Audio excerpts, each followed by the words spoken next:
Hauskaa iltaa ensinnäkin. Ja mie olin alkamassa, että mie kokeilen, miten live-striimataan. Mutta pitää olla 50 tilaajaa, niin eipä tuo onnistunut. Mutta tulkaa tilaamaan, niin sittenhän se onnistuu, kun teitä tulisi lisää, jotka tilaa.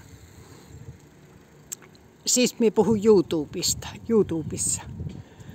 Ai niin, Facebookissakin pian voisi live-striimata, en tiedä, miepä tutkin. Mutta minun asia. Minä halusin sanoa semmoisen, että ihmeellistä, että on tämmöinen kirja, kun minun menetelmä elää tai selvitä elämässä on ollut kirjoittaminen, mutta mulla ei ole tallessa yhtään. Ei mulla ole mitään tallessa niistä kirjoituksista. Semmoisia vihkoja on, mutta ei niitäkään ole muutama ja nekin on niinkö, että kaikki jutut on netissä. Ja sitten nyt yhtäkkiä on kirja. Niin ihmeellistä. Nyt on kirjassa. Ja kyllä ne riittää. Siellä on nyt, mie en ajattele, että ne pitäisi olla jonkunlaisia. Siellä on mitä on ja nyt on kirjassa, niin on aika hauska.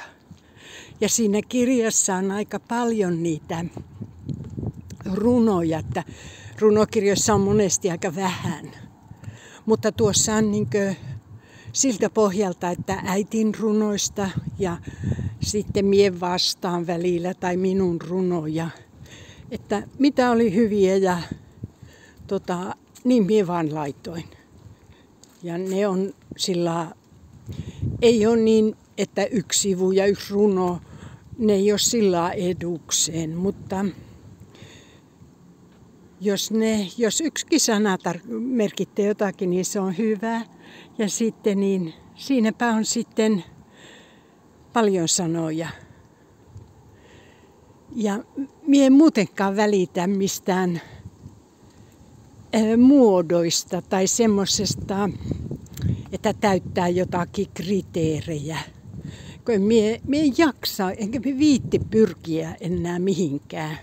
Mie vaan elän ja tehen ja nyt minä haluan pitää hauskaa tämän kirjan julkistamisen kanssa ja näiden julkistustilaisuuksien kanssa. Niin minä pidän hauskaa. Enkä täytä mitään kriteerejä. Mitään. No niin, täällä on 23 astetta, ollut aivan tosi lämmin täällä meilläkin. Ja tuommoisissa kerrostaloissa tahtoo tulla mahdottoman lämmintä. No niin, mutta mie kiitän kaikkia, te olette mahtavaa väkeä. Kiitos, heippa!